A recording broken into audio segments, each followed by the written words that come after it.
Hey everybody, it's me, the Unson Wall Street here from the balcony at the New York Stock Exchange.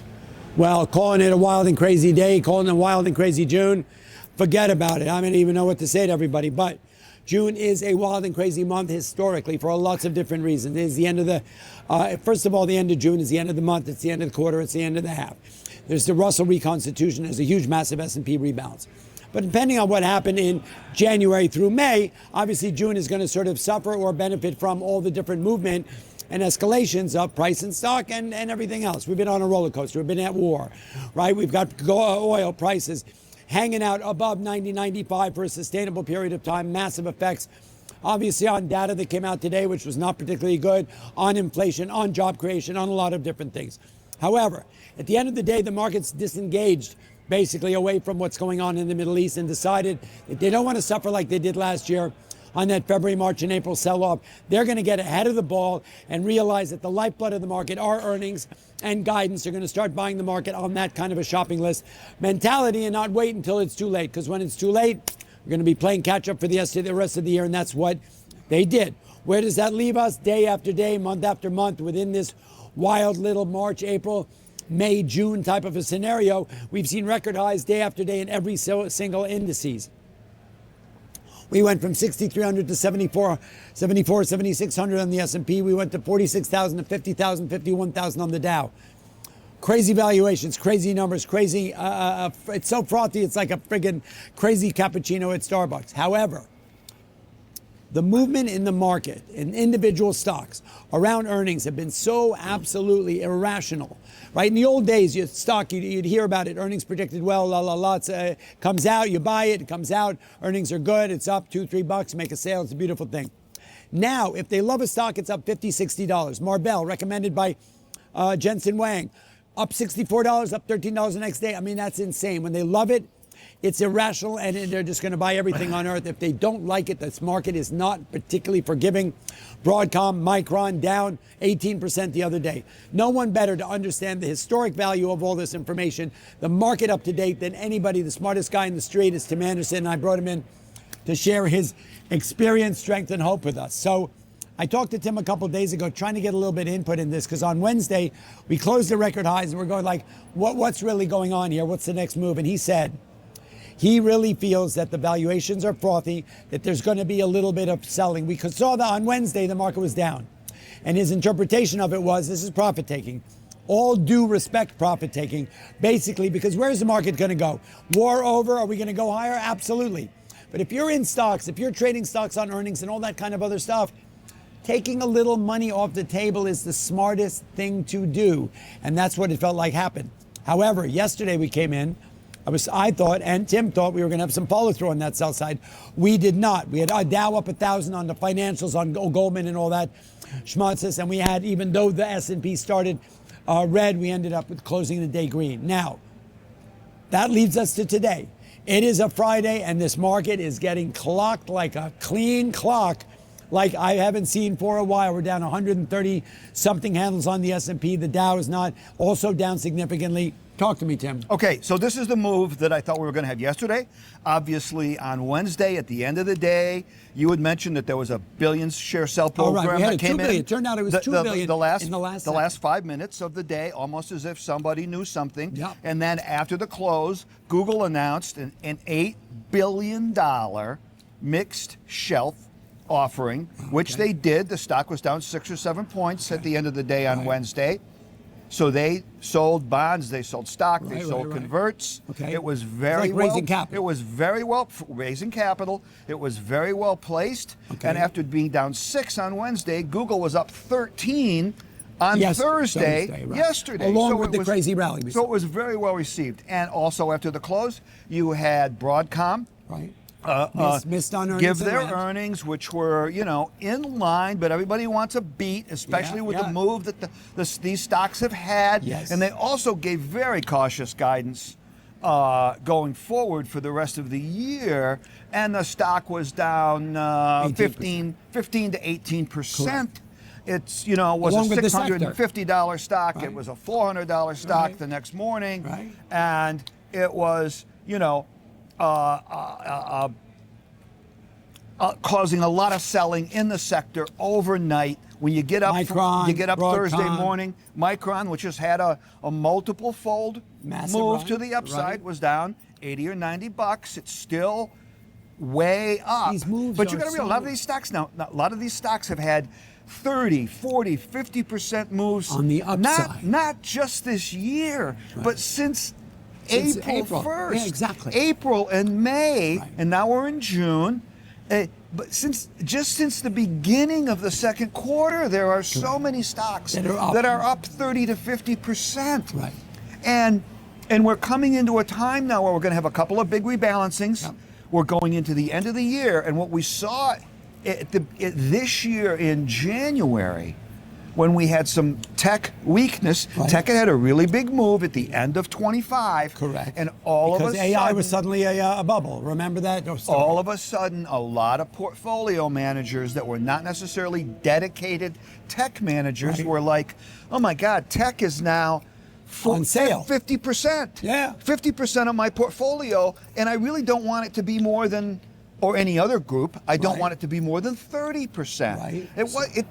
And that had happened not because they had bought too many tech stocks, No, let's but explain because the this. price appreciation of these tech stocks in the So fourth quarter. Let's explain that because people need to understand that. Right.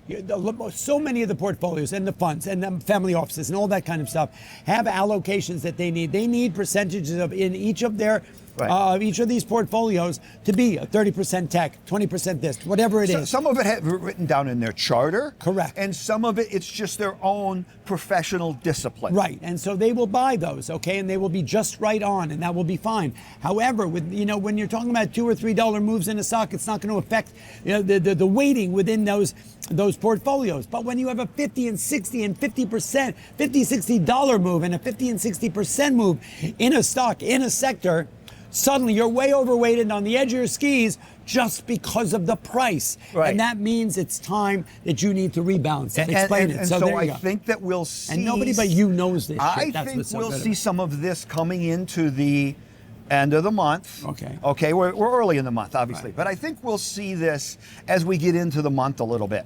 Now, you will have, obviously, look, what we've seen the last 2 weeks is that A lot of every rotational shit. day there's 2 or 3 stocks that they take up 30 points. Yeah.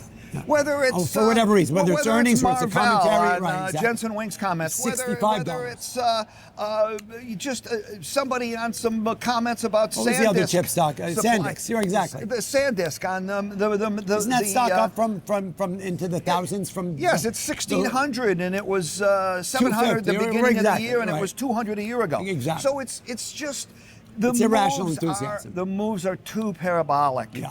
to maintain, and people have to balance their portfolios because they don't want to be overextended in a sector if they have a balanced fund. If they're a dedicated tech fund, Right. that's another story. Yes. But there's And if things keep going up, it's okay. Right. But if things turn around, they're going to go like, "What are you doing here?" Right. And they won't remember the fact that it was up 60% and that they didn't do anything about right. it. So. On Thursday, we had a lot of buying in the financials. That makes a lot of Yes. sense, especially the big, mega money center banks are going to make a lot of money Yeah. off this IPO calendar that's starting right now. Starting with it's going to SpaceX next Thursday Right, for and Friday, Anthropic, and then and we'll have OpenAI. Anthropic, and then we'll have OpenAI, and Yeah. there'll probably be a number of other ones along the way. We had big tech names. quantum computing company, Yes. a spin-off from Honeywell, That's really. the next thing to go, we're being told. So that's a very speculative name. It does not really make money yet. It came priced at 60, It was closed around 60. REGM. What was this? What is that stock? I was in that stock for a minute. The quantitative one. I mean, Yeah. they were in favor for a minute. Then Jensen said it's not 10 years away, it's 30 years away. They torched them, and now they're coming back. Rigetti. Yeah. Rigetti is a name in the It's sector. an example of the sector. But those names are very speculative right Yes. now. only because we don't know which ones are really going to be the survivors in that sector. But you talked to me yesterday and you said that we're in a bit of a rotation here because for a while they had knocked the softwares down to 20-30% on the dollar, and then they were buying the chips. Now, yesterday was a perfect example where they were selling the heck out of the chips and buying almost value, like a rotation. Almost like a value rotation, Right, almost a like relative arbitrage. value rotation within the tech sector. Correct. Because software acted very good yesterday. Correct. Okay. Correct. So I haven't really looked. I mean, it's probably down today because almost everything is down. Right. Although the advanced declines, the last I looked, were down maybe 2.5 to 1 negative. With the moves in the averages, you would think it would be 6 to 1 7 negative. to 1. It normally would. Okay. Maybe it So will be by the end of the keys that day. it's more rotational than dumping. Right. Right? Because Right. people I are still selling think some things because think about it. They've got crazy profits in these things like SanDisk, right? And then getting into other things. Yeah. Look, so the NASDAQ is down. They're not going to show it on the board here because we're at the New York Stock Exchange, but the NASDAQ's probably down a little over 3%. Right. The Russell is down 2.8%. Right. The Russell's had a really, really big move. Yep. And so is the Dow, and so is the S&P. The S&P's down, a little less than 2%. The Dow is down a little less than 1%. But the positive news is everything we're seeing on the economy is very positive. What, talk about this number, Manufacturing numbers have been very ISM positive. numbers came out midweek. They were okay. Yes, they were very good. And Production price index was reasonable. But there's a little bit of inflation. Obviously, probably price of oil. Oil has above $95 for 3 months. That. It's going to happen. And we had very good job numbers this morning for the month of May. But they apparently didn't like them. Well, now see, the bond market is going to, when the bond market sees very, very strong job numbers, they're going to say, oh, the economy is really strong, and now the Fed, there's no way they can cut. They're not going to cut. Right. So what they did was, and this is a little, they raised the probability of a rate cut. Not at the meeting in 2 weeks. He's not going to cut. He's not going to hike rates at his first meeting. He's not going to hike rates at his second meeting. No. But they raised the probability of a rate hike. This is his first time to the party. December. Right. In December. Oh my God. December to me is 6 months away, and I will also say that these Fed funds futures contract, these Fed fund futures probability of a rate hike or rate cut has in the past been very wrong on occasion. So I think we've got a long way to go to get to December. But the positive to me is that the job numbers, we had twice as many jobs created as expected. Okay, that's huge. And that's in an environment where people have been freaking out from time to time over the last especially when the triggers of inflation are over job losses from AI. We're not seeing that. And we also had, what's very important is we had upside revisions to the prior months. We had an upside of 60,000. Really good news. So the way I've always looked at these numbers is that when you have upside revisions to the job numbers for the prior month and the month before that, that means that the economy is doing better. Is picking up.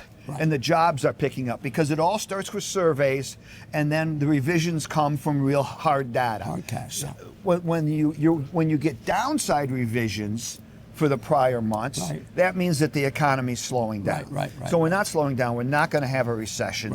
The bond market is not ticking up because there's a risk of a recession. It's ticking up because the risk of the economy overheating, which would potentially drive the Fed to hike rates. Now, I think what will happen when cooler heads prevail and when the people at the Fed really start to think about this is that they will have to adopt what Kevin Hassett talks about a lot, is that a strong economy and a strong job market is not a leading indicator of inflation. It does not mean that inflation is inevitable. Which is so important because people need to understand that we are in an environment and landscape over the last 3 to 4 months where we went from $63.50 and a plus 3.5 for GDP. Here, solid economy, good price in oil to an oil that's been for 7, 8, 9 weeks above $95. And for every $10 move in the price of a barrel of oil is equivalent to 1% GDP. So we went from up 3.5%, 4% GDP to basically flat. No growth, slow growth economy. Based on that, and in that environment, you cannot cut rates, that's for sure, or you get stagflation, and then everything else is thrown off. So you need to isolate all these little indicators and not let one that's an outlier indicator because of the war and because of oil impact the way you make your decisions. And that's the word you haven't heard this week, which is which we used to hear 10 times a day, stagflation. Yes. From people who don't really know what stagflation is, who weren't in the market in the 70s when stagflation was a real thing. And there is no poison pill for that. You haven't heard it because the economy is picking up and doing very well. Right. And stagflation is low or slow growth econoy. Yes. Massive layoffs. Yep. Right. And inflation. And inflation. And if you cut rates, that's why Bernanke. That's why Pow kept telling Mr. Trump that you can't tell me to cut rates just because you're not an economist when we're in that situation, because with the heavy weight of tariffs, we were taking the economy to a lower slow growth level, and if you do that, you got stagflation, and there is no out of stagflation. You've got to maneuver your way out. Right. You can't cut or raise or do. There's no poison pill on that one. Right. But you're not going to hear that now because the economy's picking up. The economy's getting stronger. Right. The job increases there's momentum behind the job gains because you've got big upside revisions to prior months.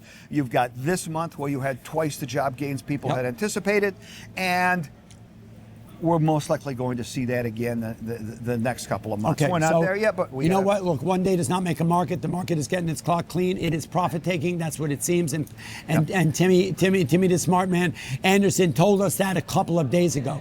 So just hang on to your hats. This is rotation. This is something. It's healthy for the market. Right? We know that, right? Trending up in a market, in order for that to be foundational, needs to pull back to certain levels to create strength. This is nothing more than that. Look, one day is not make a market. Let's see what happens on Monday. This is a Friday coming into a weekend in June with a lot of stuff in a market that is friggin' frothy. And so a pullback like this is not a bad thing. It makes sense so many ways. And I think Tim has broken this down in an incredible way. And I really appreciate it. Timmy, have a great weekend. Happy summer. And I'll just say as an ending that the S&P 500 has been up 9 weeks in a row. This would be 10 weeks in a row. It's probably going to break that streak. It hasn't been up 10 weeks in a row since 1985. That's 41 years ago. So the fact that we're going to have a down week this week, we've got a down day today. Right. The numbers look big, but you got to keep it in perspective and look at where we were at the beginning of the second quarter. Keep it in perspective and realize that the New York Knicks have had 12 winning games and never in history more than 30 or 40 point wins, 12 games in a row, going to the finals for the first time in 53 years, and that's about as many days and weeks that the S&P has been up. So you see what I'm saying here. Champions are champions. The S&P's the S&P. Go Knicks and have a great weekend. Boom, my man. We're out of here, and that's all I got to say about